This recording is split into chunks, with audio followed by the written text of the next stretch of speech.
Angelin Përlocaj, Odiseja e balet maestrit që iku nga Vermoshi në parkun e Nënës, e sot është pjesë e Akademisë Franceze të Arteve të Bukura. Ka emra që përjetësohen, jo vetëm në kujtesën e skenës, por dhe në historinë e shpirtit njerëzor që lëviz me artin. Angelin Përlocaj, koreografi njohur francez me origjinë shqiptare, është përfshirë zyrtarisht si anëtar më i ri i Akademisë Franceze të Arteve të Bukura, Académie des Beaux-Arts, në seksionin e koreografisë.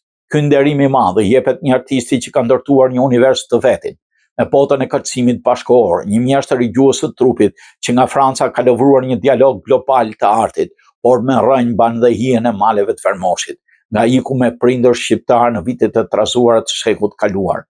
I lindur në vitin 57 në Suc-en-Brie në Francë, një familje shqiptare me origjinë nga veriu Shqipërisë, Përlocaj u rrit në zemër të kulturës franceze, por me një trashëgimi të pashkëputshme identitare.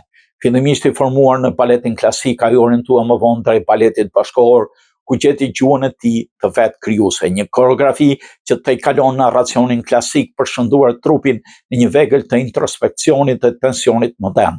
Në vitin 1984, ai themeloi kompaninë e vet, sot Ballet Përlocaj, një nga trupat më të njohura evropiane në skenën e kërcimit bashkëkohor. Ai ka interpretuar në mënyrë shumë dimensionale vepra të tilla si Romeo et Juliet, Le Parc, Passage après la bataille, Empty Moves, Le Fresque. Ai ka promovuar në skena të mëdha botërore në Bolshoi të Moskës dhe në Nikon Center në New York, nga Festival d'Avignon në Francë, në Japoni, Australi në lindjen e mesme. Në vitin 92 u nderua me çmimin e madh kombëtar të kërcimit nga Ministria e Kulturës franceze, ndërsa më vonë mori urdhën e Legionit të Nderit, një ndër dekoratat më të larta në Francë. Ka bashkëpunuar me emra të mëdhenj të muzikës si Karl-Heinz Stockhausen, Laurent Garnier, si dhe me institucione prestigjioze si Opera e Parisit, Bienalja e Venecias.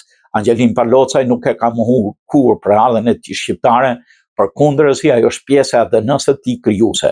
Ka ardhur disa herë në Shqipëri ku ka bashkëpunuar me Teatrin Kombëtar të Operës së Baletit, duke sjellë vepra të tilla si La Stravaganza dhe Dasma, frymëzuar nga folklori dhe simbolika shqiptare. Përfshirjen e tij në Akademinë Franceze të Arteve të Bukura, në një prej 4 vendeve të seksionit koreografisë, është një njohje që shkon përtej suksesit të tij individual.